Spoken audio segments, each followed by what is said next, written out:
Hello MotoGP fans and welcome to another edition of Talking MotoGP where we're going to do exactly that. Talk about the Mugello MotoGP race and then preview into the Catalunya MotoGP race that's happening this weekend. So I've got to get this video out really quickly. Joining me as always is MotoGP pundit, journalist and looks like, what's his name? I paid him to say all of this. Yeah, he paid me to say all of the 100 rand. I don't have a clue. And he bought cash.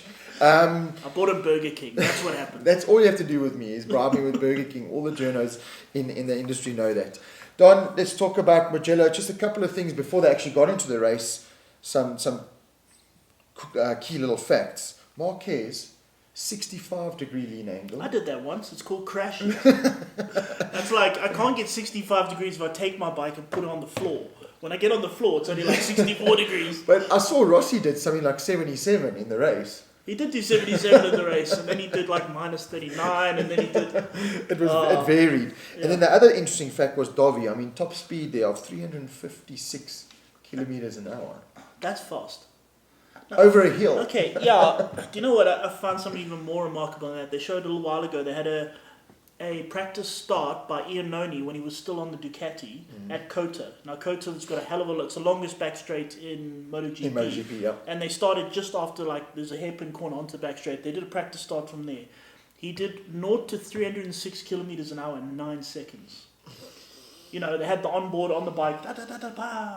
9 seconds later, he was doing 306 kilometers an hour. Can you imagine? No, look, it's ridiculous speeds. And touching on the speeds at Mugello, just before that as well, Marquez and Rossi actually came out saying, listen, it's time to start considering maybe flattening that hill as they go over that little crest at Mugello, which is, I mean, I can see it from their way, safety point of view, but I mean, that is Mugello, that crest. But it is getting to the point where they're going to just take off. Yeah, but they got wings to keep them on the floor, so I don't see what the problem is. Or they're going to go the other way and take off. Turn them around, end up in the grandstand and turn one. I have actually been to Mugello. I went to walk down there and stood just other side of the hill, and it is sharp. I mean, the TV doesn't show. The TV doesn't look much. The thing is, they got a very high angle. You know, the cameras have an angle, but you don't stand there, and it is literally just...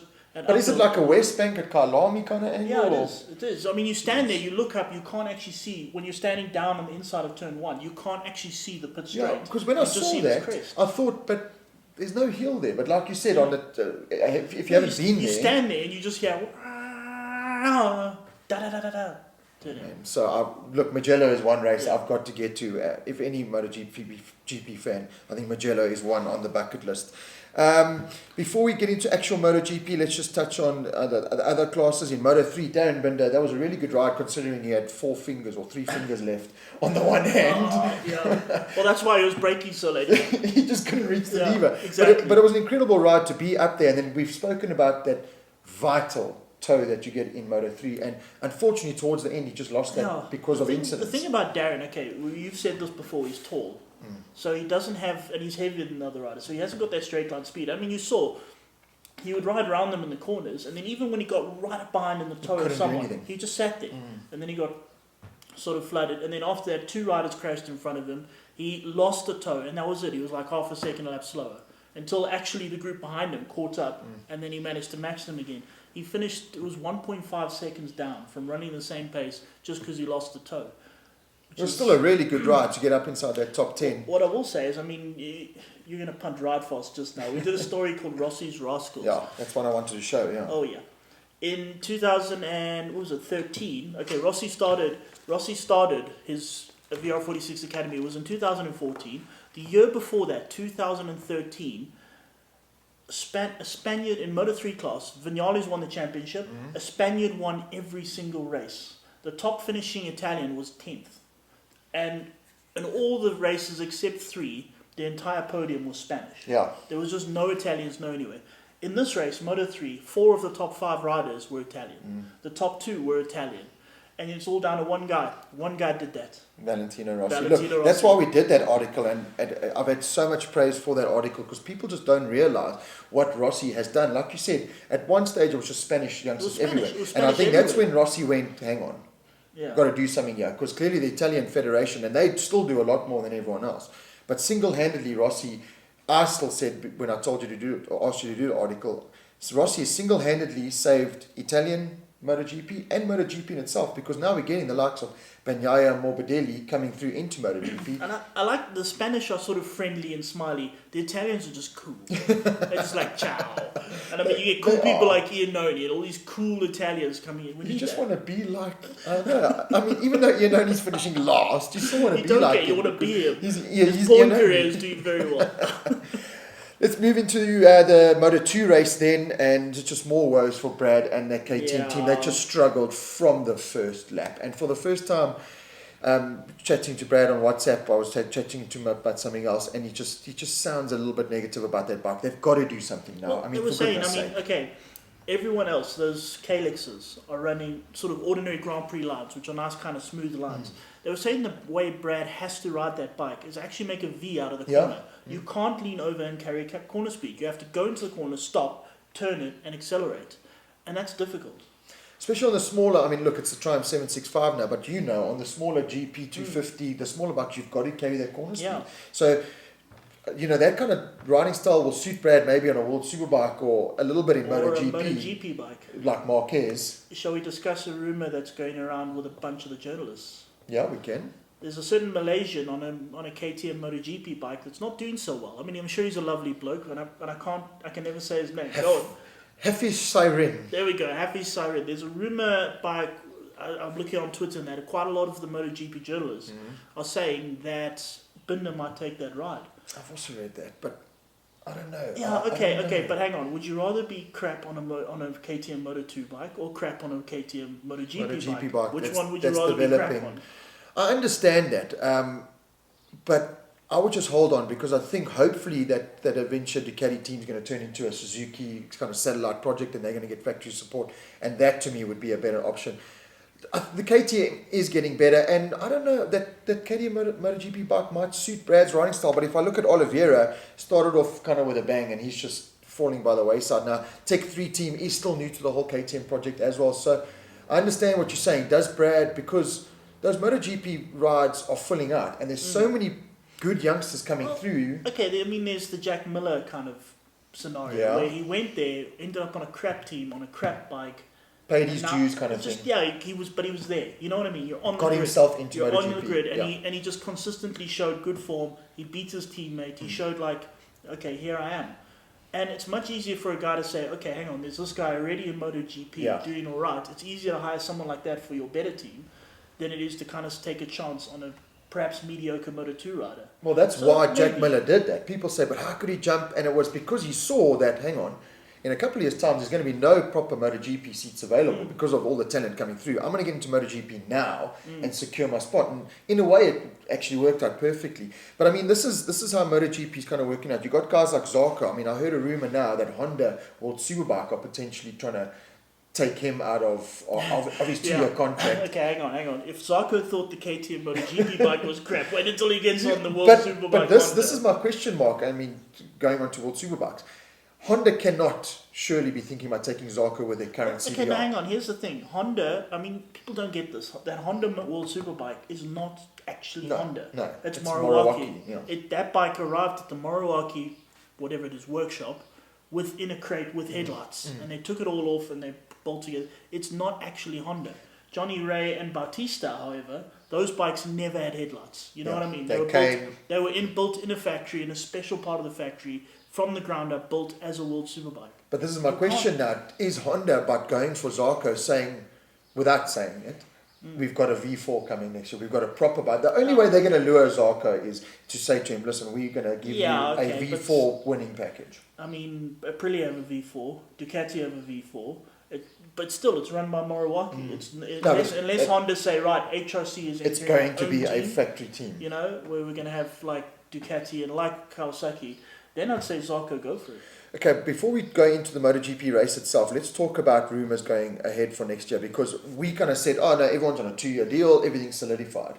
Doesn't look like that way anymore. Zarco looks like he wants out of KTM. There's talk about Viñales and maybe like a Rins shift. There's talk about Rins going on to the Ducati shift. There's talk about where will Lorenzo go. I mean, So many question marks halfway through the year. You know already. what? People ask these every year. I don't think they say Honda wants to dump Lorenzo. I don't think so. He's just been to Japan. Yeah, he's just been in Japan. He's just doing all this kind of stuff. And I mean, I did an article recently that Yeah. also same kind of thing where I used an example where I was racing 2004. I think you were there too. You were around in 2004. Yeah, we did. Yeah, we were South African Superbike Championship. Yeah. I was on a satellite Suzuki outfit, and the work Suzuki outfit was Hudson Kenner and That Celsi, year, yeah. Yeah, Celsi Suzuki. That year, Hudson won 17 of 20 races. That year, Hudson was doing what Marquez. Hudson was the first to do a Marquez. No, he was unstoppable. No, he was I mean, sublime. it was like, who's going to come second? It didn't, there was just no question. Stupid fast, yeah. And I remember our team manager came into our pits and said to us, "Hey, Noddy Hudson's mechanic said he can ride. We can use his settings. His data, on his yeah. bike, his data, yeah. Put his settings in the bike." And we were kind of like, all right. Put it in, and I kid you not, I could not ride that stupid bike. It was the worst motorcycle I've ever ridden in my whole entire life. I don't know how Hudson rode that piece of crap. I was 4 seconds a lap slow, and immediately I said, no, turn it back. So, and I get the feeling Lorenzo's got a similar problem. He's arrived, he's gone, hang on, this bike's too small, it's made for a smaller rider, it's made for a rider who likes to hammer the front end, and it's made for a rider who does that. And I can just see him going, oh dear. You know what I mean? So, I mean, that meeting now that they had at HRC headquarters in Japan, was it a case of, guys, you need to give me a bike, or was it a case of Honda saying, Lorenzo, you just got to shut up and make it work? With the Ducati, and this is a big thing, with the Ducati, they found their magical tank. Literally just a piece of the they tank. put a piece of more tank. They put some more tank on, and he won. And I mean, people take this for granted. They think it's all about, clicking on the suspension, and they think it's all... No. It's body position Yeah, at that remember, level. a rider is 30% of the weight of the bike, and if you can't hold the handlebars properly, I mean, 70% of handling problems are caused by the rider. If you can't be relaxed on the bike, if you can't be relaxed on the handlebar, it won't work. The bike won't handle. So they need to find a way for him to be able to be very relaxed. And we said it last time, you can see how uncomfortable he is on that bike. The way he brakes, the way he turns into corners. I mean, he looks like Kevin Schwantz on all 500, you know what I mean? He looks like me on a motorbike, which is not the greatest looking thing in the world. Hold it a bit operatic. Oh my God. But I mean, I look at him and he finished down in 13th place, 22nd. And people say, but he won last year on the Ducati. Another interesting fact, and now we're going to get into the race, and maybe why Rossi struggled the whole weekend. Last year, a lot of the guys ran the soft Michelin tyre in the race, and that's why Lorenzo did well at Le Mans, did well on that Ducati. He was able to run the soft tyre. This year, the guys, for whatever reason, couldn't run that soft tyre. That's a good point. The soft tyre, I mean, a lot of them tried it in practice. I mean, 6 laps in, it was finished. It was gone. It was gone. And I don't know why. And I look at Rossi, he battled that entire weekend, and I think he went out with a soft, realised, hang on, I'm not going to waste my time on a soft because it's not going to work. Tried a medium and a hard, and Dovi to an extent as well, why he was nowhere in qualifying or in the practice sessions, and maybe why the likes of Quartararo were right up there in qualifying and practice because they were running the softs. But realistically, the Dovis and the Rossis were going, well, don't even use the soft option in practice or qualifying because it's not an option. Sucked ass the entire practice and qualifying, and I mean Rossi just couldn't translate it into the race and had the worst Mugello he's ever had in his life. Now, of course, there's a million people say, see how terrible Rossi is. He's not even trying. He should just retire. 2 weeks before that, he was dicing for a podium, and 2 weeks before that, he was dicing for a win. Or 4 weeks before in the Kota, he was dicing for a win, and yet people are already saying he should retire.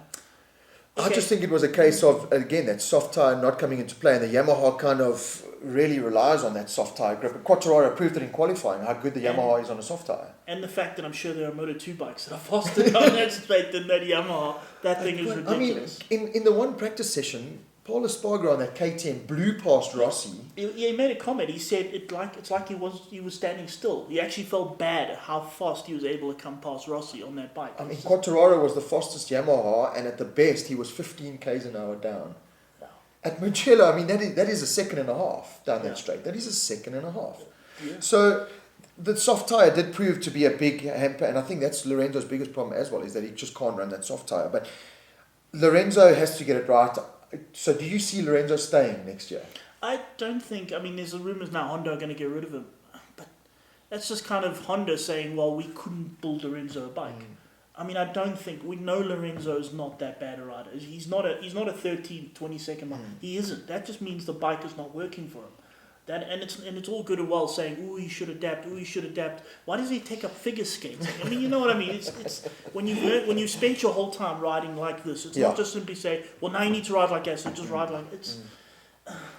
It's a tough one, but if I look at it, again, we've touched on the point where if Marquez wasn't on that Honda wouldn't have won anything the last 5 years. So again, is it just Marquez able to ride around these problems, or that it is a Marquez This built is where bike? it's possible. You're right. I mean, maybe HRC, we think they're all right technical. Maybe there's a bunch of chimpanzees working there.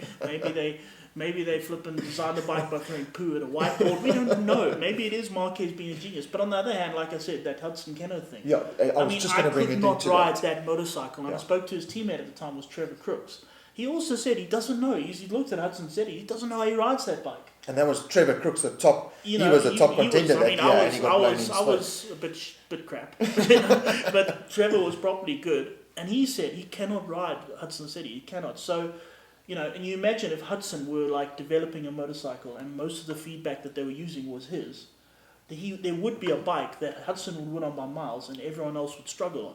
Yeah. So is this Marquez? Are they? I mean, in fairness, Honda, good on you. You're building a bike for Marquez, and you're winning. And you're winning titles and everything. Fair enough. But no one else can ride. But it's highly possible that the bike Marquez likes, no one else likes. But having said that, just behind them, Nakagami, who's now on the championship-winning Marquez bike from last year, and I don't know how true that is. I mean, is it literally cool? Take the Repsol fairings off and put the LCR fairings on? Bike. Well, here's something more interesting. Crutchlow prefers last year's bike. Oh, I've heard him say that a couple of times. Yeah, he says he prefers last year's bike. And Nakagami drilling him. Yeah, Nakagami drilled him in this race, and Marquez prefers this year's bike. So again, I mean, I suspect the Honda's more catering for Marquez as they should be. So in the Mugello race, a standout ride from Petrucci. I was so happy for him. I was going to say, Gal won it, dude. Yeah, we haven't even mentioned him. And there was so much pressure going into that race. I mean, guys were pretty much writing him off and saying Miller's got that ride already. That's kind of how I read some of the articles and everything. And then he came out there, and at one stage he dropped back to third, and I thought, cool, Marquez has got this.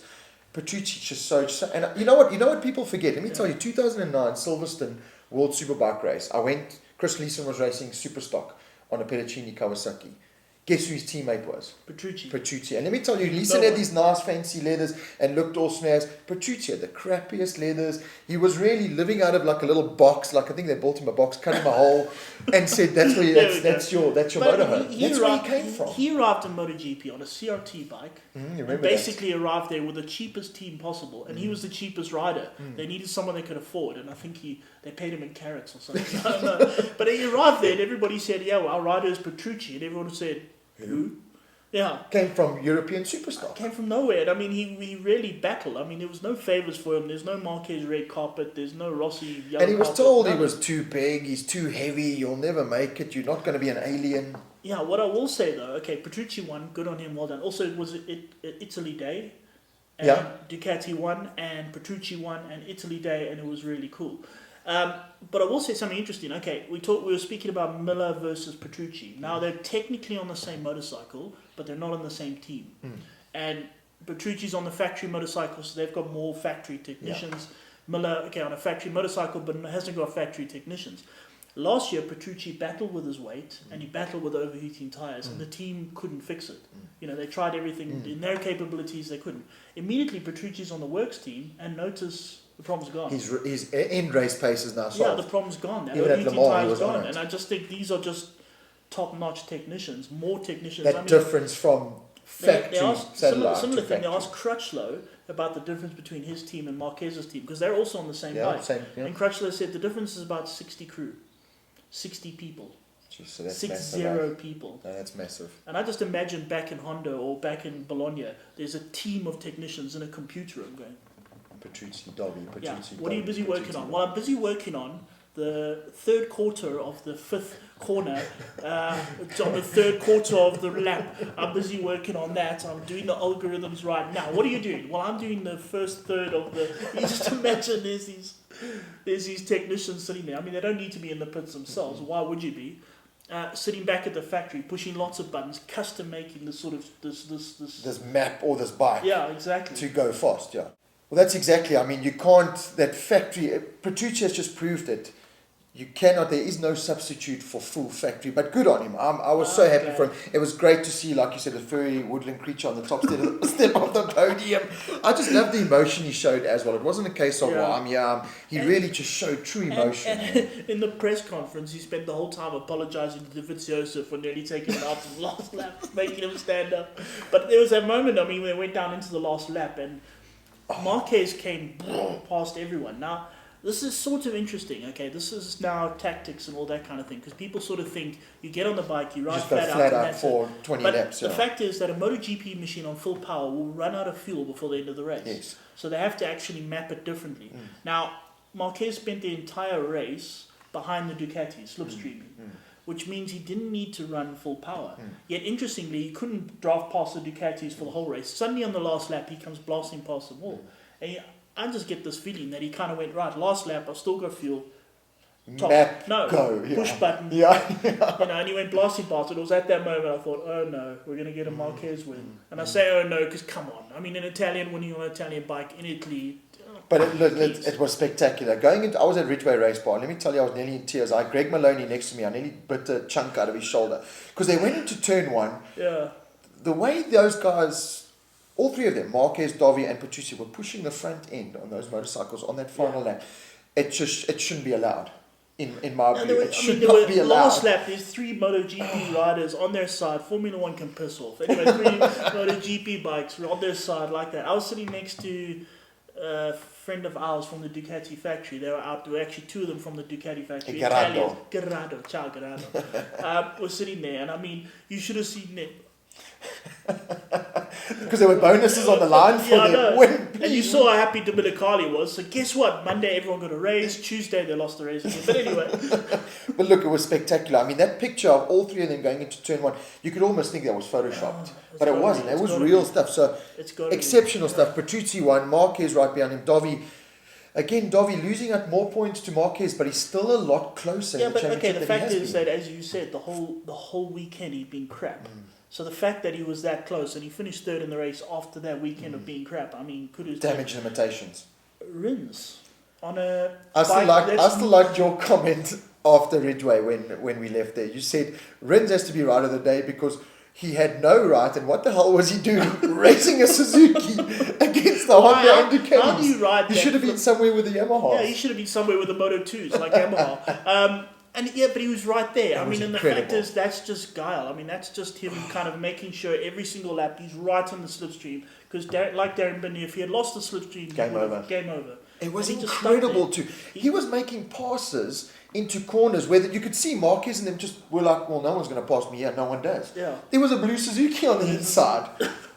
Like the zombie has passed me again, you know what I mean? Then as you say, Nakagami on the second-hand bike, 6.5 seconds behind. That Vinales, is a good ride. he finished 6th place on a Moto 2 machine. That's incredible. I mean, how do you do that? He finished first of all. And he was the first Yamaha. Okay. Then it was Pirot, who was on a spaceship. Crutchlow, he didn't have a back tyre. Yeah, he had a hole this of his side. back tyre. I mean, no one even noticed it. I don't think Crutchlow he did, yeah. Well, would you notice that? I mean, a hole this big. He had good pace at the beginning, and then he dropped off, which is not normally Crutchlow. He's normally able to run a certain pace and then drop off within that top 5. But he had a big drop off, and now we know why. You actually posted the picture. Yeah. And then behind him, second rider of the day. He had no right to be there. Mr. Paul Espargaro on an orange KTM. That seems to be getting better, but only in the hands of Espargaro. Well, yeah, it's interesting. I mean, that bike has to be ridden similarly to the Honda with Marquez. It's very late on the brakes, very hard on the brakes. I mean, he was in 9th place and he was 14 seconds ahead of the next KTM. And I mean, you look at like Marquez was only 6 seconds ahead of Nakagami, 13 seconds ahead of Crutchlow. So technically, I mean, when it comes to being the best rider on a certain bike, Espargaro wins again. And it was interesting to see. I think they found something like 12.5 seconds on their overall race pace from last year. That is a massive gain. To finish 16.5 seconds. I'm going to say a lot of that is Espargaro just working that bike out. Just working it out. I don't want to say overriding the bike, but like you said, riding it the way it needs to be ridden. And the thing is faster than the Moto 2. Okay, 10th place Quartararo. Now, okay, you mentioned the tyres and that, and I mean the whole way through practice, I mean he was just sublime. up there. Fast. Race happens, he goes backwards. Medium tyre. And okay, here's the thing, all right. You look at some of the riders, to some extent, Marquez. Rossi definitely, Dovizioso, all of them, they don't really feature in practice. And I mean, you watch the whole practice, they're usually somewhere further down the line. And the simple reason is they're working on race pace. They don't give a stuff. Same with with standing. Rins, They're out there on race tires, race fuel, race mapping, and they're doing that. Where you got Quartararo, and then we'll go out, do 3 really hauling laps, and then pull in the pits, save a hell of a time. But you get to race pace, and then the guys who are working on the race pace just come up there. past. That's exactly. And look, Quartararo's just had his arm pump surgery now. I think that must have come into play. First time racing a MotoGP bike around. I think I would have arm pump leaving the pits. Yeah. Around Mugello on a MotoGP bike. Behind him, arm pump climbing on the bike. I could cramp just getting out of pits. Aleix Espargaro, the first of the Aprilias there in 11th place. Juan Mir collecting a 12th. We've spoken about Lorenzo. Well, Jean Mir did pretty well considering he got taken off by Rossi. Rossi kind of... oh, goodness. I want to talk about Zarco in 17th, 41 seconds behind. Is that now Zarco just waving the white flag? I saw a release again that came out where he said, I know I have to change my riding style, but limits are limits. 41 seconds, Zarco. In last place. And this is, okay, technically the KTM MotoGP bike should have similar constraints to the Moto2 machine, if you know what I mean. Yes, I know, with the trellis and the way you've got to ride it. Mugello, remember, very flowy sort of circuit. And so it's a track that definitely doesn't suit this type of ride. I mean, the KTMs would prefer the kind of in, stop, go. Yes. Well, they're Austrian and they're all built in the A1 ring. They're all Red Bull ring. Stop and start and stop and start. Look, it's question marks now for Zarco, and I think there aren't going to be many musical chairs happening next year, but I do think Zarco is probably the biggest question mark for me. Zarco and Lorenzo are the biggest question marks. Every single year people say, well, he's not doing so well, is he going to bust, is he going to... And it's never really happens, you know what I mean? So, I think Zarco would be the first person to kind of go, right, I'm not going to ride a crap KTM, I'm going to ride a crap Honda, bye. And be a star of the show. Look, Bautista came out and said his factory Ducati ride that he's got in World Superbikes is better than any satellite ride in MotoGP now.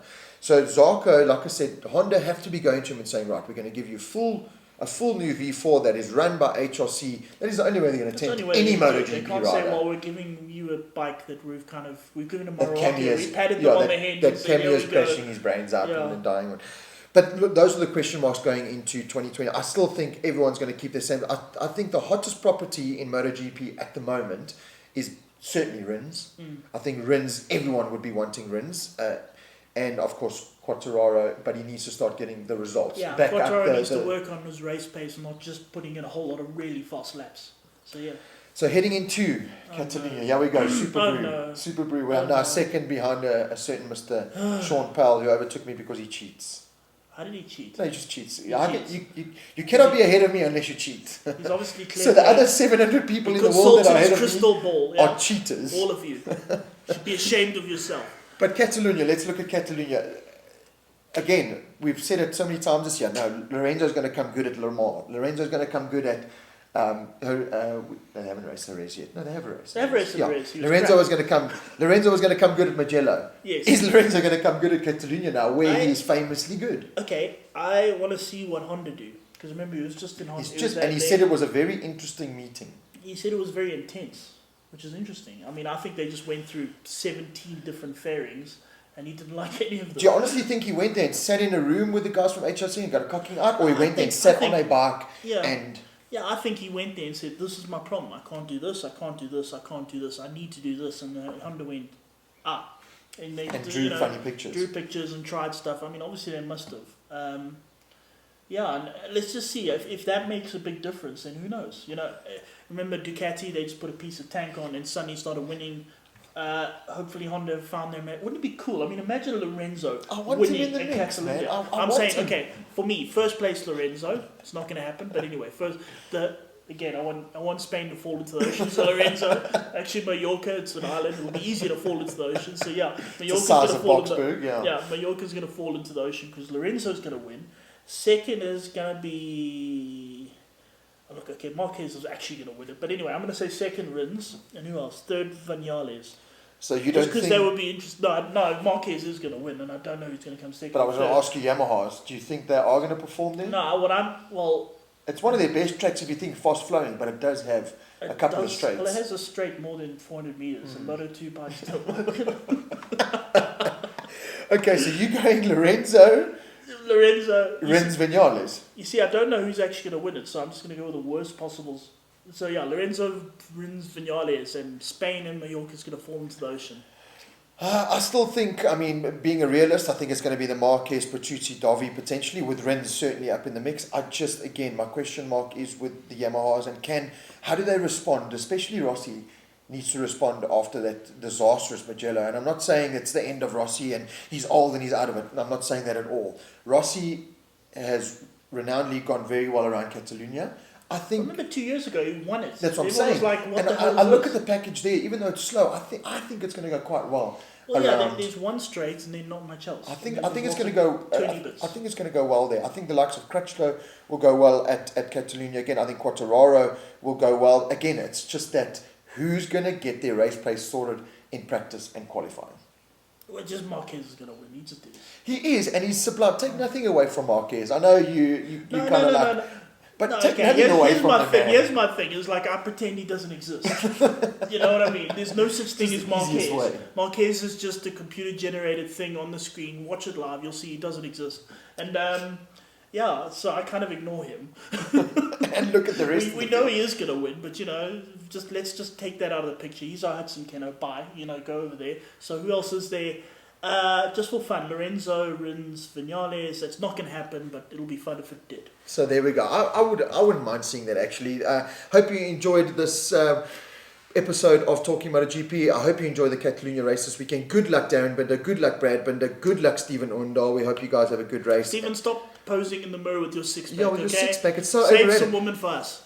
They want the dad figures. Yeah. This is the end. So let me tell you quickly to end off. MotoGP riders have got it all wrong, and I've seen it with you and my brother. They all think lose weight, train, be skinny. Then they all complain about traction. Yes. Put weight on, eat Petrucci burgers. won at Mugello. Petrucci weighs a ton. I look at my brother and you. Weight translates to traction. So you guys have got it all wrong. That's it. We hope you enjoyed it, and we'll see you next time.